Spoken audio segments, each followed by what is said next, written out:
नमस्कार दोस्तों, मैं हूँ सीमा पूरा। दोस्तों, अगर शरीर के किसी भी अंग में अवरोध उत्पन्न हो जाए तो समझना चाहिए कि वात बढ़ गया है। दोस्तों, अगर हमारी दिल की धड़कनें असामान्य रूप से बढ़ रही हैं और व्यक्ति चाहकर भी शांत नहीं हो रहा है, यानी अशांत जैसी स्थिति उत्पन्न हो गई है, तो यह वात के बढ़ जाने के कारण होता है। दोस्तों, वात के बढ़ जाने से हमारे शरीर के जोड़ों में दर्द और यूरिक एसिड का बढ़ना, गठिया रोग, आर्थराइटिस, ऑस्टियोपोरोसिस जैसी समस्याएं उत्पन्न हो जाती है। इसके अलावा सिर में दर्द, चेहरे में रूखापन जैसी अनेक कॉम्प्लिकेशंस का सामना करना पड़ता है। सबसे पहला अभ्यास हम करेंगे बटरफ्लाई पोज। इसे करने के लिए आपने ऐसे स्टार पोज में ऐसे बैठ जाना है। फिर आपने अपने दोनों पैरों के तलवों को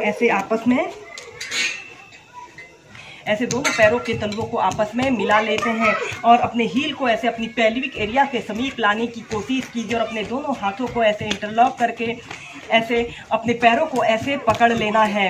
और इस स्थिति में आपकी कमर गर्दन बिल्कुल सीधी रहे। फिर श्वास अंदर भरते हुए अपने दोनों पैरों को ऐसे ऊपर लाना है। श्वास छोड़ते हुए अपने दोनों पैरों को ऐसे जमीन पर स्पर्श कराइए।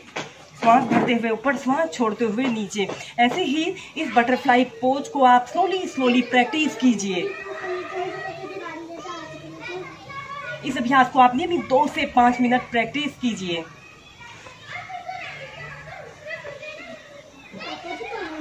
दोस्तों, वात रोगियों को जब भी कोई अभ्यास करें, वह अभ्यास को बहुत ही स्थिरता से और आरामदायक स्थिति में ही प्रैक्टिस करें। यह अभ्यास हमारे जॉइंट्स को खोलने के लिए और शरीर की फ्लेक्सिबिलिटी को बढ़ाने के लिए बहुत ही लाभकारी अभ्यास है। इसे करने से हमारे शरीर में, या फिर हम कह सकते हैं कि जोड़ों में जकड़न और अकड़न की समस्या दूर होती है। शरीर की स्टिफनेस को दूर करने के लिए बटरफ्लाई बहुत ही सरल और सहज अभ्यास है।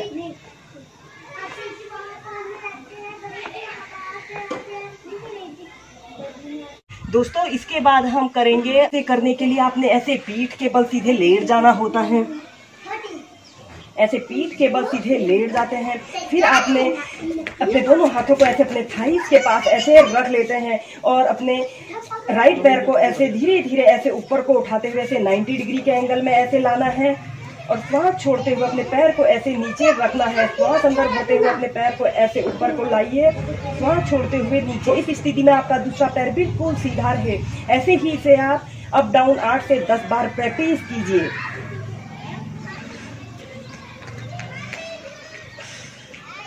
फिर इसी अभ्यास को आप दूसरी साइड से प्रैक्टिस करेंगे। श्वास अंदर भरते हुए अपने पैर को ऐसे 90 डिग्री के एंगल में लाएंगे, श्वास छोड़ते हुए नीचे, श्वास भरते हुए ऐसे ऊपर, श्वास छोड़ते हुए नीचे। दोस्तों, इन अभ्यासों को सभी वर्ग के व्यक्ति बहुत ही आसानी से प्रैक्टिस कर सकते हैं। करने से शरीर के जोड़ों में दर्द और अकड़न की समस्या दूर होती है।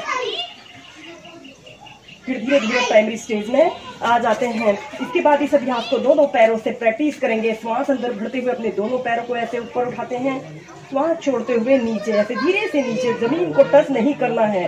श्वास भरते हुए ऐसे ऊपर, श्वास छोड़ते हुए नीचे। दोस्तों, इन अभ्यासों को आप स्थिरता से और आरामदायक स्थिति से ही प्रैक्टिस कीजिए। ऐसे ही सिर्फ 4 से 5 बार प्रैक्टिस कीजिए। फिर इसके बाद हम नेक्स्ट अभ्यास करेंगे पादाम भुष्टानासा स्पर्शासन। इसे करने के लिए भी आपने ऐसे ही पीठ के बल सीधे लेट जाना होता है। फिर इसके बाद आपने अपने राइट पैर को ऐसे घुटने से ऐसे मोड़ लेते हैं और अपने दोनों हाथों को ऐसे अपने हाथों से अपने पैर के अंगूठे को ऐसे पकड़ लेते हैं। ऐसे पकड़ लेते हैं, लंबी गहरी श्वास अंदर भरते हैं और श्वास छोड़ते हुए धीरे अपने अंगूठे को ऐसे अपने नाक पर लगाने का प्रयत्न कीजिए। 5 से 6 ब्रीथ ऐसे ही होल्ड करके रखें। दोस्तों, यह एक बहुत ही अच्छा अभ्यास होता है। इसे करने से शरीर के जोड़ों में दर्द की समस्या दूर होती है। गठिया रोगियों के लिए बहुत ही अच्छा अभ्यास है। फिर धीरे ऐसे प्राइमरी स्टेज में आ जाते हैं। इसी अभ्यास को अब हम दूसरी साइड से प्रैक्टिस करेंगे। अब आपने अपने लेफ्ट पैर को ऐसे अपने हाथ से ऐसे पकड़ लेते हैं, लंबी गहरी श्वास अंदर भरते हैं और श्वास छोड़ते हुए धीरे ऐसे अपने नाक को ऐसे अपने अंगूठे पे स्पर्श कराइए। 30 सेकंड ऐसे ही होल्ड करके रखें।